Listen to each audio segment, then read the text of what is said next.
Michael, Ja. du bist ein doch ziemlich wandelbarer Schauspieler. Du spielst in Krimis, du spielst lustige Rollen, du spielst ernste Rollen, du machst großartige Arbeit im Bereich Synchronisierung, hast sogar einen Preis gewonnen.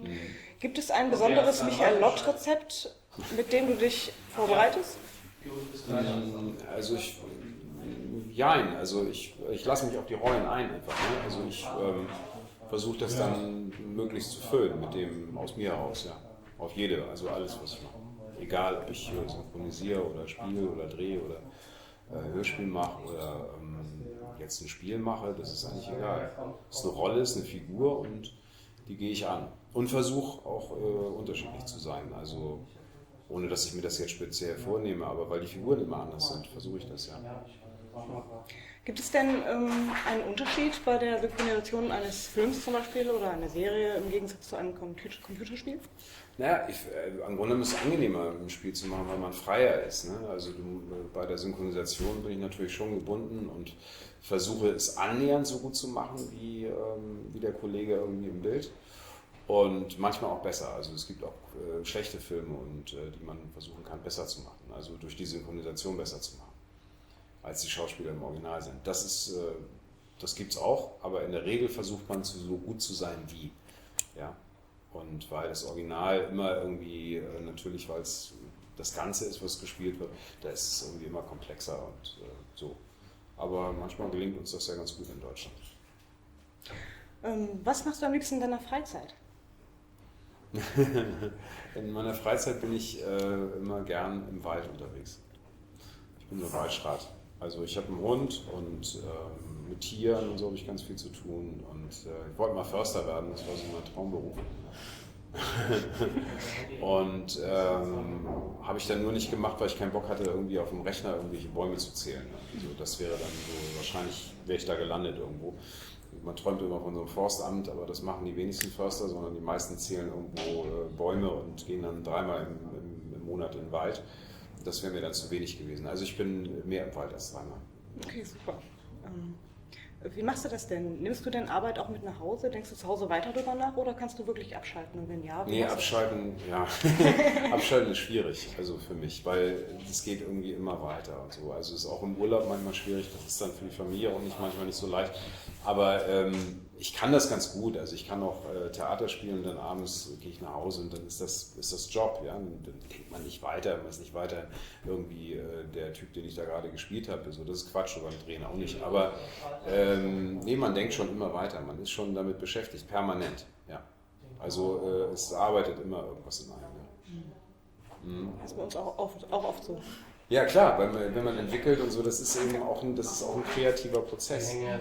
Und der hört ja nicht auf, den gibst du ja nicht ab. Also damit hörst du ja nicht, wenn du Feierabend hast, auf, sondern das arbeitet ja weiter. Und das Schöne ist, und das wird dir sicherlich und vielen Entwicklern und so auch sicherlich ähnlich gehen, man beobachtet ja einfach ganz viel. Also du beobachtest ja Menschen, um wieder auch für deine Figuren oder um neue Ideen, Einfälle zu haben und so. Und so geht mir das ja auch. Also ich fahre zum Beispiel super gern Bahn und so. Bus nicht so gern, Bus finde ich kacke. Kein Bock an der Bushaltestelle im kalten Winter zu stehen. Ich meine, jetzt ist es warm, aber so im Winter ist kacke. So, deshalb Bus fand ich nicht so mein Ding, aber Bahnfahren finde ich super. Und nicht nur aus ökologischen Gründen, das auch, aber ich fahre auch tierisch gerne Auto und so, Motorrad und so. Also das ist nicht so mein Ding. Aber so, ich treffe einfach wahnsinnig viele Leute und man kann viel beobachten, man sieht viel, man unterhält sich und so. Also, und das finde ich eigentlich ganz schön. Und da lernt man unheimlich viel. Und manchmal wird man auch inspiriert. Also ich habe schon so manche lustige und komische Dinge erlebt, die ich dann irgendwann mal so aus meiner Kiste irgendwo rausgeholt habe und dann so auch mal gespielt habe oder so ähnlich, weil lustige Begebenheiten. Manchmal ist das Leben ja viel verrückter als im Film oder sonst irgendwas. Manchmal sagt man im Film, ach komm, das ist Quatsch, das gibt's doch. Ja, doch, das Leben ist verrückt. Ja, die Erfahrung habe ich auch gemacht. Ja. Ne, wir alle eigentlich, jeder macht die Erfahrung. Jeder merkt, ey, das, was man da gerade erlebt hat, das glaubt einem doch keiner. Doch, es gibt solche Sachen. Verrückt. Ja. Würdest du daraus jetzt einen Film machen, dann denken die, stimmt doch. Ja, genau. Ja, klar. Hast du denn einen Lieblingsfilm? Und zwar, es war mal in Amerika, also Once Upon a Time in America, das ist ein Film der jetzt auch Sergio Leone, ja, der hat den gemacht und großartiger Film, spielt in New York in den 20er Jahren und eigentlich so einen Bogen über mehrere Jahrzehnte mit Robert De Niro und mit vielen bekannten Leuten und so. Das ist ein Film aus den 80ern. Der ganze Film ist 3,5, 4 Stunden lang, ewig lang. Hat auch keinen Oscar bekommen, war, ich glaube, 10-mal nominiert, aber weil der Film in Italien gedreht wurde und aber in New York spielt, da hatten die Amerikaner keinen Bock drauf und haben ihm deshalb keinen Oscar gegeben. Aber mit wunderbarer Filmmusik, die natürlich der Links geschrieben hat, hier auch unser Italiener, mein Gott, wie heißt er denn noch?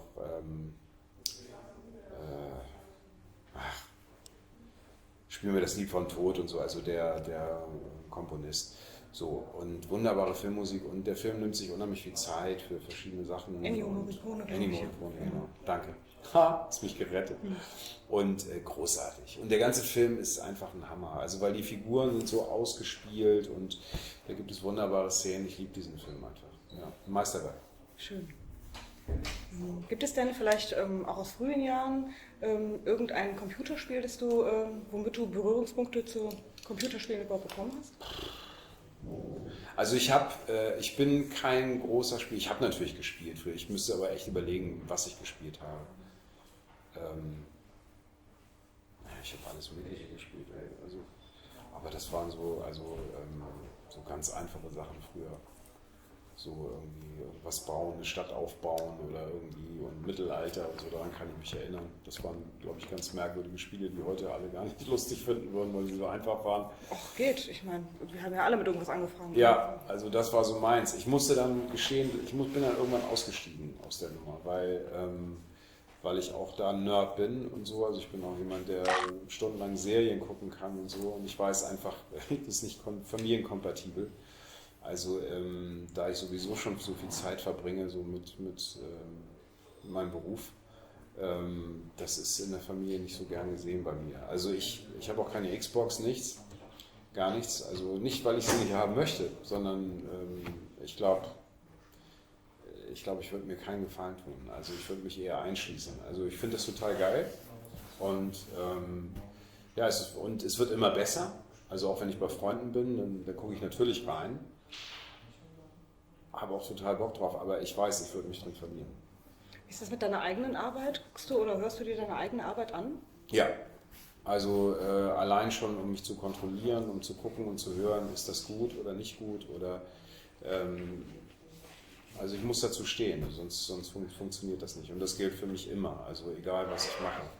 Also ich werde da auch ganz komisch, wenn das mir nicht gelingt oder so, das ist dann ganz doof. Also dann arbeite ich so lange, bis es so ist, dass es gut ist. Also für alle. Also sowohl für die Macher als auch für mich.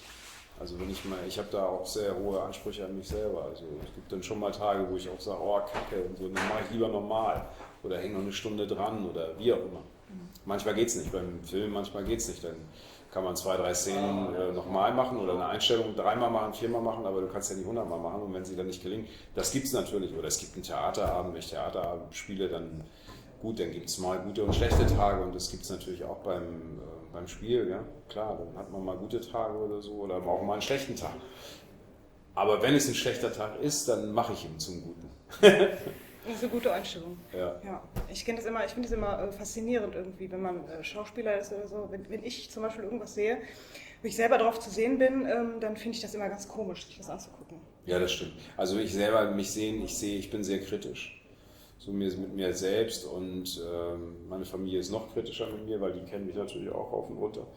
Also natürlich mögen die das auch so, sagen sie auch, aber sind auch kritisch. Ist aber auch gut so, also die braucht man ja auch. Also ich habe ja nichts davon, wenn Menschen, die mich gern mögen, mir sagen, das war jetzt toll, fanden sie gar nicht. Also das erwarte ich auch, dass sie dann sagen, wir fanden sie nicht so gut. Ja, aber man ist ja auch in diesem Beruf, um auch nicht immer gut zu sein. Also man ist einfach, man will etwas, versucht etwas. Und ich finde es spannender, wenn man mal auch daneben ist, aber etwas versucht hat, als irgendwie immer gleich zu sein. Und davon haben wir so viel. Also 5000 Kollegen, die immer gleich sind. Langweilt mich. Vielleicht abschließend, gibt es denn irgendwas in deinem Leben, was du unbedingt nochmal machen willst?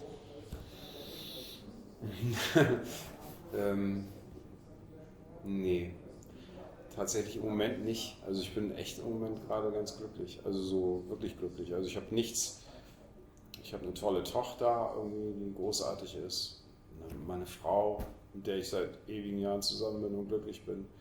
Und über das Wetter bin ich gerade verdammt glücklich. Wir haben ein richtig tolles Wetter, ist sogar ein bisschen zu heiß. Und nee, es ist alles gut. Also ich möchte, dass das Leben nicht heute vorbei ist, dass es morgen weitergeht, aber nee, das ist alles gut. Auf den Tod wäre ich sauer. Also auf den Tod habe ich keinen Bock. Der nervt mich. Aber ansonsten finde ich das Leben eigentlich sehr schön und wir sollten das Leben feiern, wenn wir können, weil wir wissen ja alle nicht wann und wie. Ich meine, das Einzige, was wir wissen, wenn wir auf die Welt kommen, ist, dass wir gehen müssen. Und das hoffe ich dauert noch ganz, ganz lange, damit ich schön viele Spiele noch sprechen kann. Dankeschön.